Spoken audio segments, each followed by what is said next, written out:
Assalamualaikum warahmatullahi wabarakatuh.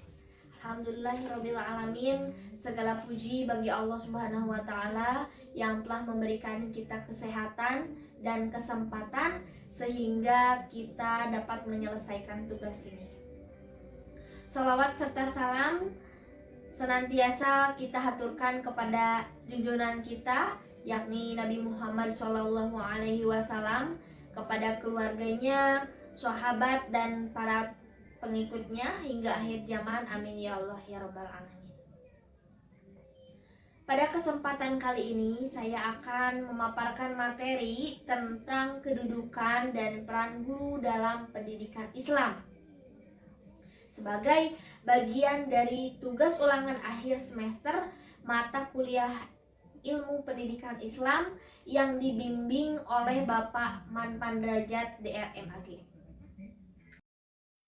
Dalam pendidikan Islam, guru memiliki kedudukan yang sangat mulia dan peran yang sangat penting dalam membentuk generasi yang berakhlak, berilmu, dan bertakwa kepada Allah Subhanahu wa Ta'ala. Nah, dalam Islam, guru dipandang sebagai pewaris para nabi atau warasatul anbiya, sebagaimana disebutkan dalam hadis Nabi Muhammad SAW. Sesungguhnya para ulama adalah pewaris para nabi. Hadis riwayat Abu Dawud dan At-Tirmidzi.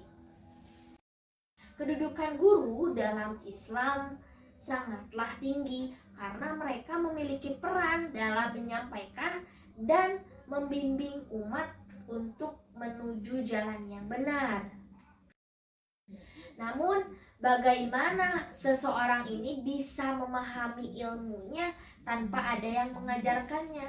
Nah, disinilah teman-teman perannya seorang guru. Guru ini menjadi perantara antara ilmu dan murid-muridnya, seperti mata air yang mengalirkan kehidupan kepada tanah yang kering. Begitu teman-teman. Nah, kedudukan yang kedua yaitu guru sebagai pembentuk akhlak. Guru dalam Islam tidak hanya menyampaikan ilmu, tetapi juga membentuk akhlak dan kepribadian muridnya. Sebagaimana Rasulullah SAW bersabda, "Sesungguhnya aku diutus untuk menyempurnakan akhlak yang mulia." Hadis riwayat Ahmad. Begitu pula seorang guru, ia bukan pengajar teori tetapi juga teladan dalam akhlak. Jika seseorang guru itu jujur, sabar, dan penuh kasih sayang, maka muridnya akan meniru sifat-sifat tersebut. Nah, kedudukan yang ketiga yaitu guru sebagai pemimpin peradaban. Sejarah Islam mencatat bagaimana peran guru menentukan arah peradaban. Contohnya seperti Imam Al-Ghazali yang tidak hanya dikenal sebagai seorang ulama, tetapi juga sebagai guru yang membimbing umat Islam dalam bidang filsafat, tasawuf, dan pendidikan. Di zaman kejayaan Islam, para ulama seperti Ibnu Sina, Al-Farabi adalah seorang guru yang membawa peradaban besar dalam ilmu kedokteran dan filsafat. Ilmu mereka tidak hanya dipelajari oleh umat Islam, tetapi juga menjadi dasar peradaban Eropa. Nah, kedudukan yang terakhir yaitu guru sebagai pemberi motivasi dan doa. Dalam Islam, keberkahan ilmu sangat erat kaitannya dengan keikhlasan seorang guru dalam mengajar dan mendoakan murid-muridnya. Para ulama terdahulu mengajarkan murid-muridnya dengan penuh cinta dan doa. Imam Syafi'i pernah berkata kepada gurunya yaitu Imam Malik, "Wahai guruku, aku melihat ilmu adalah cahaya, dan cahaya itu tidak akan diberikan kepada hati yang gelap oleh maksiat." Nah, dari sinilah kita bisa memahami bahwa seorang guru itu tidak hanya mengajarkan ilmu duniawi, tetapi juga mendoakan murid-muridnya agar mendapatkan keberkahan dari ilmu tersebut. Selanjutnya, peran guru dalam pendidikan Islam. Nah, teman-teman, pernahkah kita berpikir betapa berharganya seorang guru dalam hidup kita? Coba bayangkan, jika tidak ada seorang guru, bagaimana kita bisa membaca, bisa menulis, bahkan bagaimana kita bisa memahami ajaran Islam dengan benar. Nah, guru itu mempunyai peran yang sangat besar. Bahkan Rasulullah Shallallahu Alaihi Wasallam sendiri pun adalah seorang guru bagi para sahabatnya. Pada suatu hari, ada seorang pemuda yang datang kepada Rasulullah dan meminta izin kepadanya untuk berbuat maksiat. Kemudian para sahabat sangat marah, tetapi Rasulullah tidak membentaknya.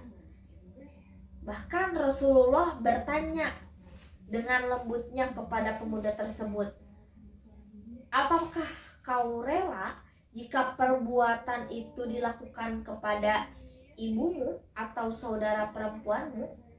Kemudian pemuda itu terdiam dan sadar.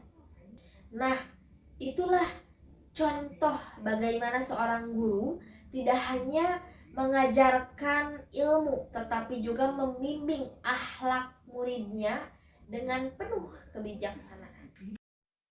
Peran guru dalam pendidikan Islam sangatlah luas dan mencakup berbagai aspek kehidupan peserta didik. Di antaranya guru sebagai pendidik dan pengajar. Guru itu bertanggung jawab untuk mentransfer ilmu pengetahuan, baik itu ilmu agama maupun ilmu umum, dengan menggunakan metode sesuai dengan nilai-nilai Islam. Selanjutnya yaitu sebagai teladan atau uswatun hasanah. Seorang guru harus menjadi contoh dalam hal akhlak, ibadah, dan muamalah. Seperti yang saya paparkan sebelumnya, yaitu hadis Nabi Muhammad SAW bersabda, "Sesungguhnya aku diutus untuk menyempurnakan akhlak yang mulia." Hadis riwayat Ahmad. Dengan demikian, guru diharapkan menunjukkan akhlak yang baik dalam aspek kehidupannya. Baik, selanjutnya peran guru dalam pendidikan Islam yaitu sebagai motivator atau pembimbing. Guru itu memiliki tugas untuk memberikan motivasi kepada peserta didiknya agar terus belajar dan berkembang baik dalam aspek intelektual, emosional maupun spiritualnya. Selanjutnya, guru itu sebagai pembentuk karakter. Dalam pendidikan Islam, guru berperan dalam membentuk karakter peserta didiknya agar sifat-sifat tersebut sesuai dengan ajaran Islam seperti sifat jujur, disiplin, dan bertanggung jawab. Nah, yang terakhir, peran guru adalah sebagai penyebar dakwah dan nilai-nilai Islam. Guru juga berperan dalam menyebarkan dakwah Islam melalui ilmu yang diajarkannya dan melalui perilakunya dalam kehidupan sehari-hari. Jadi, teman-teman, kedudukan guru itu sangatlah tinggi dan dihormati karena mereka itu berperan sebagai pewaris para nabi yang menyebarkan ilmu dan membimbing umat. Peran guru tidak hanya terbatas pada pengajaran ilmu pengetahuannya saja, tetapi juga sebagai pembimbing akhlak, motivator, dan teladan bagi peserta didiknya. Oleh karena itu, guru dalam pendidikan Islam harus menjalankan tugasnya dengan penuh tanggung jawab dan keikhlasan demi mencetak generasi yang berilmu dan bertakwa kepada Allah Subhanahu wa Ta'ala. Demikian pemaparan dalam video ini. Semoga materi yang telah disampaikan dapat dipahami dengan baik dan bermanfaat bagi kita semua. Terima kasih atas perhatiannya serta apresiasi kami kepada dosen pembimbing yang telah memberikan arahan dalam tugas ini. Mohon maaf apabila ada kekurangan dan kesalahan. Wassalamualaikum warahmatullahi wabarakatuh.